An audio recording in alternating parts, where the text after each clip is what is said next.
Buenos días. Bueno, más que todo es entender un poco el tema este de los proyectos de ley. Para empezar, ¿cuál es el paso a paso para que un congresista presente un proyecto de ley?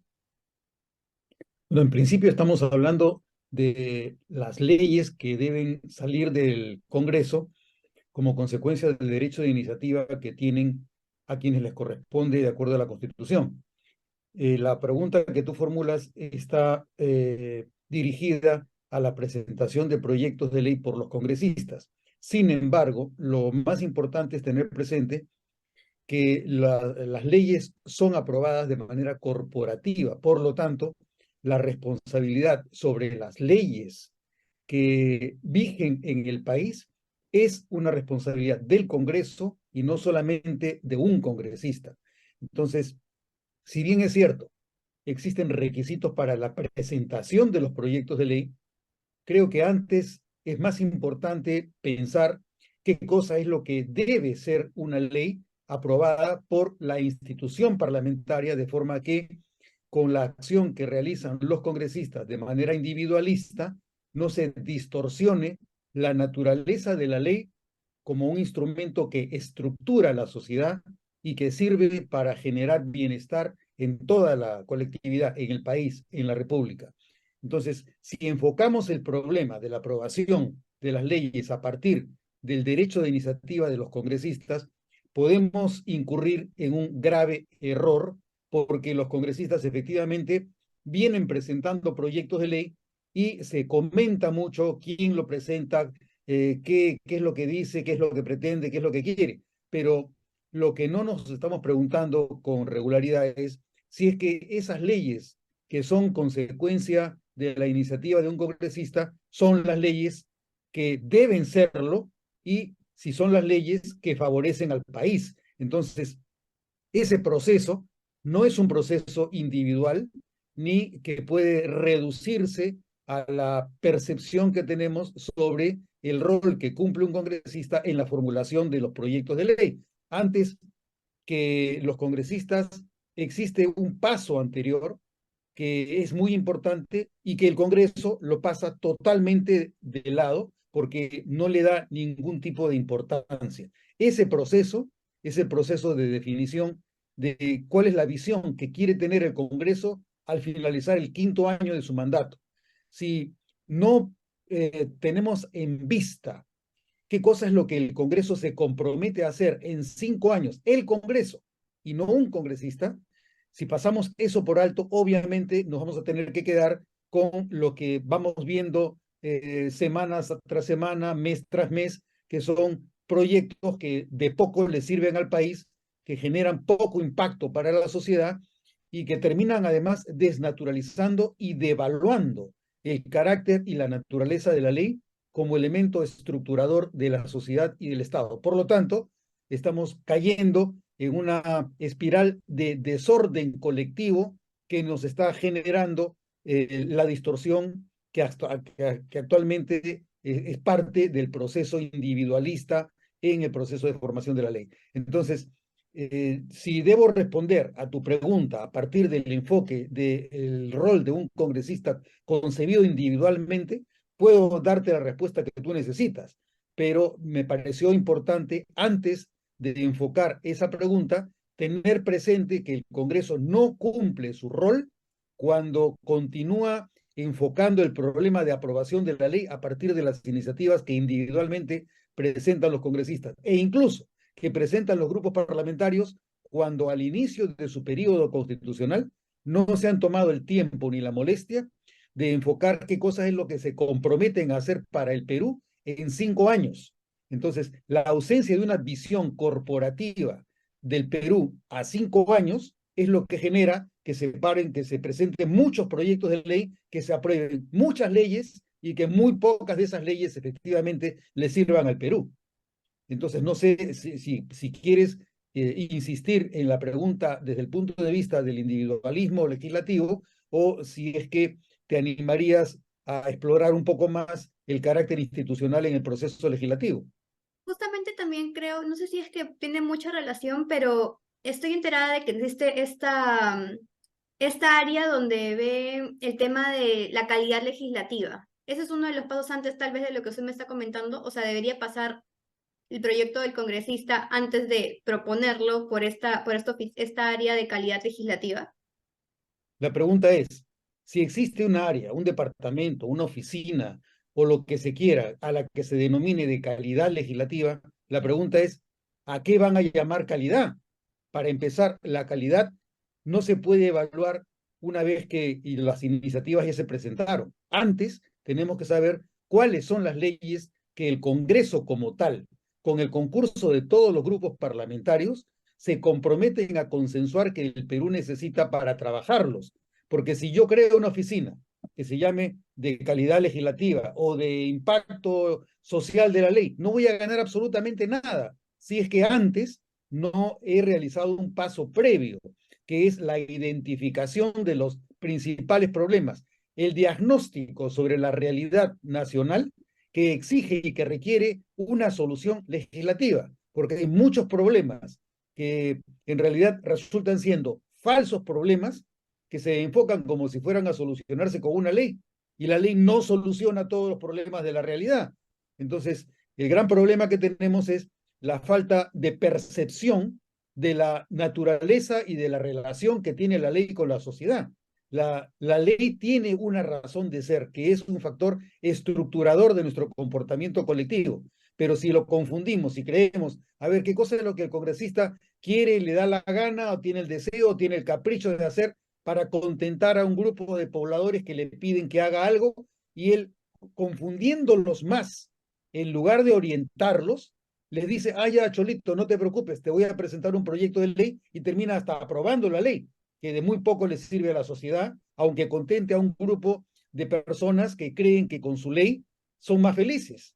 El problema no es la felicidad de unos pocos, el problema es el bienestar colectivo de todo el país.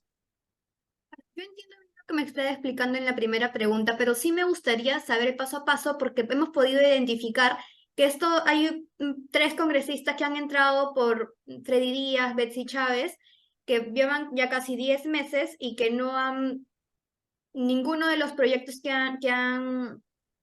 ¿cómo se llama?, que han dado, que son menos de 20 cada uno, ha sido ya publicado en el peruano o no tienen algo de autoría ni de coautoría. Entonces sí me gustaría analizar un poco también por parte personal de cada congresista y luego tal vez como el Congreso como tal, ¿no?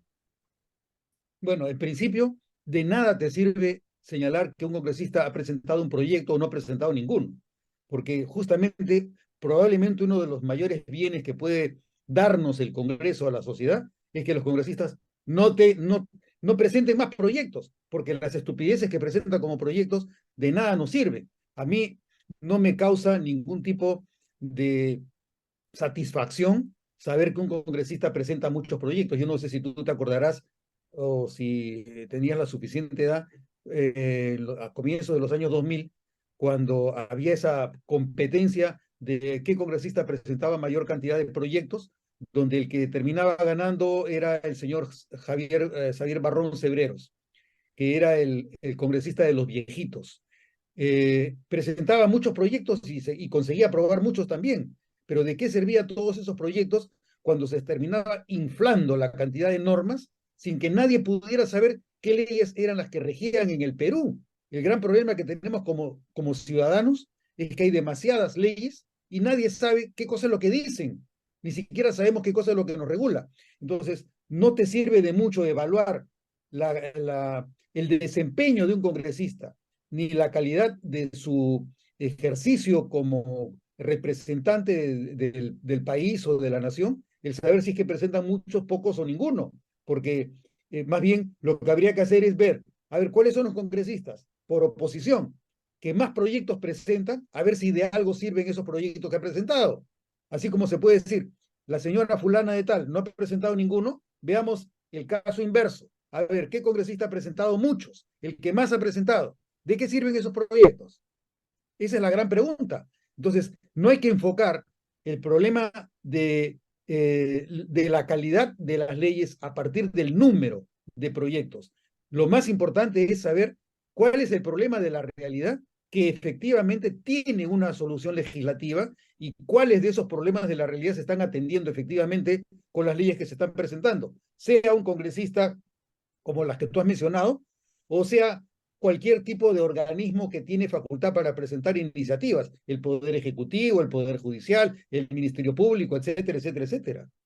Yo entiendo muy bien su punto de que cantidad no es mejor que calidad, o sea, sí lo tengo claro, que algunos presentan proyectos de ley por las puras, pero ahora mi punto es de que no hay calidad y no hay cantidad, o sea, no hay ninguno, porque he estado chequeando algunos proyectos de ley y también tenemos estos proyectos que son declarativos, ¿no? Día del mototaxi, día de lo que se les ocurra, ¿no? Entonces, que terminen teniendo un impacto real. Por ejemplo, haciendo una pregunta sobre esto último, ¿cuán relevantes son los proyectos de ley declarativos? O sea, ¿terminan teniendo un impacto real sobre la población? Mira, si debo decir algo de manera muy gráfica, probablemente un poco grosera y ruda, pero es una expresión que creo que grafica claramente la razón que tienen los congresistas para presentar proyectos declarativos. Lo que buscan es cojudear al pueblo. ¿Por qué?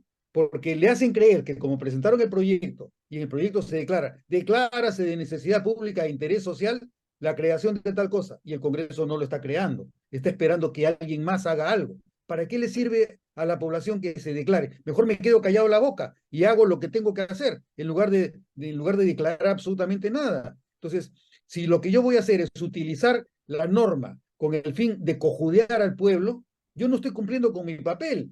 No me eligieron para que yo cojudee a nadie. Me eligieron para que yo produzca los resultados que el Perú espera que yo produzca, para que yo actúe y tenga un desempeño satisfactorio para la población. ¿Cómo medimos ese desempeño cuando tenemos congresistas que no tienen las competencias para el perfil del puesto en razón del cual postularon y en razón del cual los elegimos?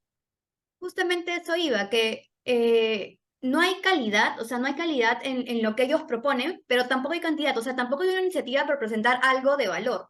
Entonces, eso más que todo es lo que yo iba, porque ya hemos podido ver y ya han habido análisis de que presentan un montón. Ahorita hay más de 6.000 proyectos de ley en lo que va de 2021 hasta ahorita y muy pocos son de valor. Entonces yo iba, bueno, ya sabemos que no hay calidad. Entonces, bien, los que presentan pocos, que pueden ser yo presento poco porque quiero hacer un buen trabajo, tampoco tienen calidad y tampoco tienen cantidad, tienen cero o tienen menos de 10 que se han presentado, ninguno es aprobado, ninguno es puesto en el peruano tampoco. Entonces, por eso iba más que todos mis consultas. Yo entiendo lo de, no, ok, prefiero que presenten uno, pero que sea bueno, pero ese uno que presentan es malo también, entonces por eso más que todo iban mis consultas. Ahora también lo que pude chequear también es que hay un montón de leyes desde 2021 incluso que se han quedado en comisión. ¿Qué sucede con estos proyectos de ley que se quedan en comisión? ¿Tienen algún costo para el Estado? O sea, o simplemente se quedan ahí por un tema burocrático y ya no se vuelven a tocar. Depende, ¿no? En principio, si los proyectos quedan en comisión, va a pasar lo mismo que pasa con los congresistas que presentan pocos proyectos, que se quedan en el aire y no pasa absolutamente nada. Entonces, son proyectos que se presentan, que se quedan en la etapa de dictamen, de evaluación, de deliberación, y considerarán pues que no tienen la prioridad suficiente como para ser dictaminados y luego informados ante el Pleno del Congreso. Por eso es que nuevamente mi comentario es, yo prefiero un congresista que no presente ningún proyecto si en lugar de presentar un mal proyecto no va a presentar ninguno. Yo prefiero que no presente nada, porque si no vamos a seguir en el mismo proceso de inflación que no sirven. O sea, si yo no sé lo que tengo que hacer como congresista, si yo no sé qué significa una ley, si yo no sé para qué sirve una ley, entonces mejor no presento nada y me dedico a prepararme hasta que encuentre una razón suficiente para presentar un proyecto que efectivamente pueda ganar el consenso en la sociedad como para que termine solucionando un problema. El principal problema es que no sabemos cuáles son las necesidades reales que tiene la sociedad que tienen efectivamente una solución legislativa. Esos proyectos se van a quedar en la dependencia de comisiones y podrán quedarse los 5 años ahí si es que nadie advierte el interés que puedan tenerlo. O sea, finalmente las comisiones en ese caso, en ese sentido, y para ese tipo de proyectos, cumplen una función, que es la de filtrar y de almacenar los proyectos inservibles. Para que se queden ahí, justo no tiene ningún costo, simplemente que se queden ahí es como, porque había una investigación detrás, o una investigación entre comillas.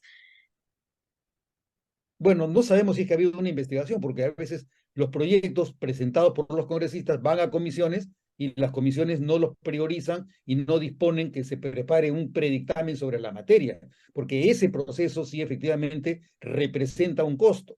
El costo supone que en primer lugar tú tienes que revisar los antecedentes legislativos, tienes que determinar si es que la evaluación que se ha hecho en el proyecto presentado corresponde con la realidad en materia del análisis costo-beneficio, si efectivamente se modifican las normas que se dice que se van a modificar y el efecto que va a tener en los involucrados o afectados en la sociedad. Eso supone un costo porque el personal que tiene que realizar ese trabajo y además las dependencias a las que se le solicita información sobre la materia del proyecto de ley también tienen que invertir su tiempo para presentarle a la comisión las opiniones que tiene esa dependencia, sea estatal, pública o privada. Eso sí tiene un costo, pero si esos proyectos no han sido materia de priorización y no han sido investigados, no han sido deliberados, entonces obviamente no representa mayor costo, simplemente el costo que te toma tener el proyecto almacenado en la comisión durante el año y luego van a pasar a ser parte del acervo documentario del archivo del Congreso y ahí quedó. Van a ocupar un espacio nada más. Pero va a ocupar un espacio, entiendo. Ahora, bueno, ya dándole lo que quiero dar a entender sobre el tema de lo de no calidad, no cantidad, mi pregunta era, la del inicio, si había un mínimo de proyectos de ley que tenía que presentar un congresista al año, y por eso es que se apuran y quieren presentar cualquier cosa. Entonces, ¿hay un tope o no? No hay ninguno. No hay ninguno. Los congresistas no tienen la obligación de tener un número de proyectos presentados, porque no se trata de la evaluación de un sistema de producción. Los congresistas no son empleados que están en una planta de ensamblaje a los que se le va a evaluar por la mayor cantidad de ensambles que realicen durante un periodo determinado. Esa es una confusión que tenemos respecto del rol que tiene un congresista. Claro, entiendo. Este, ¿Hasta qué punto demasiadas coautorías? Porque hay congresistas que tienen más de 100 coautorías y tienen solamente dos, tres, autorías. ¿Hasta qué punto demasiadas autorías se reflejan en calidad legislativa? Que es justamente lo que usted me Ninguna. estaba... Ninguna, estamos en lo mismo, porque en realidad lo que hacen las coautorías es sumar con el número de firmas el requisito que tiene el reglamento del Congreso para que se presente un proyecto de ley, por un lado, y por otro lado, que entre los propios congresistas colaboran entre ellos para conseguir más firmas. Eso es todo, pero en realidad la iniciativa generalmente la tienen uno o dos congresistas de un grupo parlamentario y luego consiguen que haya coleguitas que se sumen a la iniciativa y con eso lo que consiguen es una anticipación del respaldo que podrían conseguir en el Pleno si es que acaso ese proyecto llega a ser dictaminado y propuesto al Pleno. Con la coautoría lo que consiguen es la alianza o la adhesión de miembros de otras bancadas con el propósito de que luego sumen y en el momento en el que se debata en el Pleno pueden conseguir mayor cantidad de votos para que se apruebe la iniciativa. Claro. Disculpe que vuelva a reincidir porque ya me dejó clara su posición, pero sí, a mí sí me hace ruido, o sea, no sé, tal vez porque o sea, yo le estaba preguntando como que el ABC, todo el tema de proyectos de ley, porque tal vez gente joven como yo, o que no sabe, o sea, es como desconoce el tema de cómo es el proceso de un proyecto de ley. ¿Qué más personas están? O sea, no solamente si congresista yo digo, yo quiero declarar esto y lo declaro, o digo, quiero proponer esto y lo propongo, sino hay un equipo detrás. O sea, el Congreso es el único el único responsable de estos proyectos de ley, o quiénes más están involucrados. Bueno, en principio son los congresistas. Es más, se ha visto de casos en los que hay congresistas que han presentado proyectos que contienen plagio y luego los congresistas han tratado de zafar cuerpo diciendo, mi asesor me lo presentó, yo confié en el asesor y yo firmé el proyecto, pero el plagio está ahí.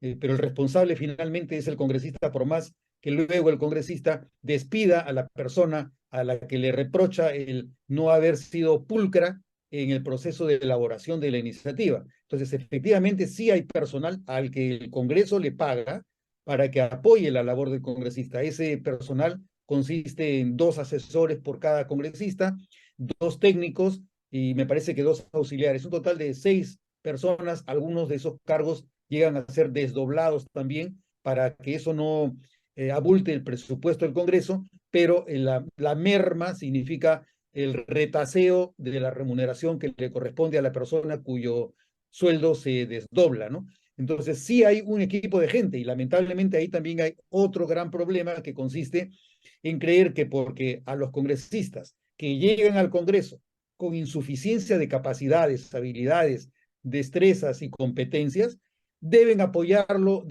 un equipo de gente porque él es incapaz. Lamentablemente lo que estamos haciendo con eso es reproducir la incapacidad de manera infinitesimal hasta la letra omega, porque vamos a seguir avalando tener congresistas que carecen de los conocimientos, de la experiencia y de la habilidad suficiente para desempeñar el puesto representativo. Y esa es responsabilidad, en principio, de los partidos políticos que nos siguen proponiendo candidatos que no tienen las condiciones mínimas para ocupar un puesto representativo. Entonces, lo que hay que hacer, en lugar de fijarnos mucho en el Congreso, ahora, cuando todavía falta año y medio o 2 años para las próximas elecciones, es fijarnos qué están haciendo los partidos políticos para capacitar a sus militantes de forma que en las próximas elecciones contemos con congresistas que sepan en qué consiste la ley, para qué sirve y cómo evitar que se sigan reproduciendo este tipo de problemas. El Congreso está gastando mal el dinero, avalando la incapacidad de los congresistas, pagándoles a todo ese personal que en lugar de dirigirlo hacia los despachos individuales de los congresistas, bien podrían invertir mejor en una mejor calidad de asesores para el grupo parlamentario dentro del proceso de priorización de las necesidades que tiene la República. Y eso es fundamental porque supone una labor de planeamiento, de gestión, de ejecución y de evaluación que no se está realizando.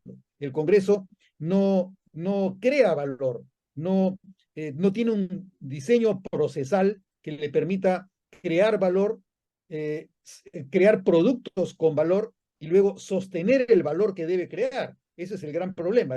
Entonces, lo que hay que hacer es enfocar los problemas del Congreso desde el punto de vista de la gestión y no desde el punto de vista de la farándula en la que tú ves que hay un congresista que incurre en actos que verdaderamente son propios de una mala película de terror. Entiendo todo. Ahora ya para ir terminando, este, yo sí quisiera saber, si bien usted se ha ido por otro lado de la pregunta, porque sí tiene un punto de vista, ¿cuál es el paso a paso? Porque si bien yo tengo la idea, la presento, luego viene mi asesor, hace tal, luego llega ya la comisión, o sea, quiero ver como que todo el camino que pasa un proyecto de ley como tal, así tenga valor, calidad o no, porque si bien es cierto, se ha presentado. Bueno, en principio, la presentación del proyecto supone que se cumplan con ciertos requisitos. Uno de ellos es la firma, pero fuera de eso, se ha señalado en el reglamento del Congreso que cada proyecto de ley, en la fase de la presentación, debe tener una exposición de motivos, debe tener un análisis respecto de la legislación que se va a modificar, a derogar o a reemplazar con el proyecto de ley. Tienen que tener un análisis costo-beneficio, cuando es necesario una evaluación de carácter ambiental sobre el impacto ambiental que puede llegar a tener el proyecto de ley. Obviamente, cuando se cumplen esos requisitos, el proyecto se presenta en mesa de partes, luego mesa de partes lo deriva a la Dirección General Parlamentaria para que se proyecte las comisiones a las que se va a derivar el proyecto. Hay una propuesta de la Dirección General Parlamentaria que se eleva a la oficina de uno de los vicepresidentes, que suele ser el primer vicepresidente, quien revisa el proyecto de decreto que elabora la Dirección General Parlamentaria para derivar los proyectos a una o a 2 comisiones. luego de aprobada esa propuesta de decreto, la firma del oficial mayor, se deriva a la comisión la recibe, luego la comisión tiene que priorizar entre las iniciativas que tiene, cuál es a la que va a dedicarle su tiempo para realizar el estudio, la investigación y la evaluación de la iniciativa. Se le encarga al secretario técnico, el secretario técnico diagnostica la situación, dirá, acá hay que pedir, por ejemplo, informes a los ministerios tales o cuales, o a las dependencias tales o cuales, o a las personas tales o cuales que son expertos en la materia. A partir de esa solicitud, se reciben las respuestas de las personas a las que se ha solicitado apoyo, se evalúan esas respuestas y a partir de esa información, junto con la que debe remitir también la Dirección de Investigación Parlamentaria, que suele presentar investigaciones relativas a los temas, materia de la iniciativa, o eventualmente a una oficina en la que se pueda hacer una evaluación de carácter técnico o económico. A partir de eso se elabora el predictamen, se consigna todo lo recibido, se realiza la evaluación, se formula un proyecto sustitutorio si fuese el caso y se concluye con un dictamen que se eleva al Pleno para su aprobación. El dictamen tiene primero que ser conocido por el Consejo Directivo. El Consejo Directivo dispone su pase al orden del día de la agenda del Congreso y luego todos los proyectos que están en el orden del día son objeto de evaluación por o el Consejo Directivo o la Junta de Portavoces o el propio presidente del Congreso para que se agenden en la sesión de una fecha determinada de conformidad con lo que se acuerde en la Junta de Portavoces. La Junta de Portavoces puede señalar que en la fecha tal se va a ver tal proyecto, pero si por alguna razón no hay un acuerdo específico de la Junta de Portavoces, el presidente tiene la facultad de poner a debate y a votación una de las iniciativas que esté en el orden del día. En ese caso se debate, se vota con la mayoría que se señala en la Constitución o en el reglamento del Congreso, y con la votación el siguiente paso será la elaboración de la autógrafa. La autógrafa es elaborada por la Oficina de Relatoría y Agenda. Hay especialistas en la elaboración de las autógrafas que tienen que contrastar el texto que han recibido con el texto que ha sido aprobado en el Pleno del Congreso para certificar que efectivamente esa iniciativa es la iniciativa que fue aprobada efectivamente por el Pleno en la votación. Luego, esta autógrafa se remite al presidente de la comisión que conoció el asunto para que avale la propuesta de autógrafa formulada por el personal de la Oficina de Relatoría y Agenda, que depende de la Dirección General Parlamentaria. Y luego, esta autógrafa es firmada por el presidente, uno de los vicepresidentes, se remite al Poder Ejecutivo. El Poder Ejecutivo tiene 15 días hábiles para promulgar u observar la ley. Si el Ejecutivo la observa, retorna al Congreso y el Congreso tiene tres alternativas: o insiste, o se allana, o presenta un distinto proyecto de ley. En los dos primeros casos, si el Congreso insiste o se allana, esa iniciativa aprobada por el Congreso puede ser promulgada por el presidente del Congreso, pero si el Congreso inversamente lo que hace es formular un nuevo proyecto, ese nuevo proyecto tiene que volver a ser remitido al Poder Ejecutivo para que nuevamente dentro de 15 días decida si insiste o si observa la ley. Una vez que el Poder Ejecutivo ha evaluado la ley y opta por promulgarla, es decir, ni insiste ni la observa, en ese caso la promulgación supone que se disponga la publicación de la ley en el Diario Oficial del Peruano. Si contrariamente el que promulga la ley es el presidente del Congreso, se acaba de aprobar una modificación en el reglamento del Congreso para que el Poder Ejecutivo disponga de un tiempo determinado para publicar las leyes respecto a las cuales el Congreso ha insistido, porque ha habido una práctica negativa de parte del Poder Ejecutivo, que cuando el Congreso insiste en una ley que el Ejecutivo no quiso que existiera, el Poder Ejecutivo se ha demorado en casos hasta 6 meses en publicar la ley que fue en materia de insistencia del Congreso. Ese sería el proceso en general. De verdad sí me ha ilustrado un poco mejor. No sé si tendría que decir algo antes de terminar la entrevista. No, al contrario, te ratificaría que para mí el gran problema que tenemos es que el proceso legislativo no ha sido hasta ahora objeto de un enfoque adecuado, estratégico, ni prospectivo respecto del Perú, de las necesidades que tiene el Perú. Eso para mí es el principal problema que tenemos porque genera la devaluación de la ley y el desorden colectivo. Listo, eso sería todo. Más bien, muchas gracias por su tiempo y nada, espero que podamos volver a conversar porque sí me ha ilustrado bastante bien el tema. Ok, no hay problema. Listo, gracias. Hasta luego.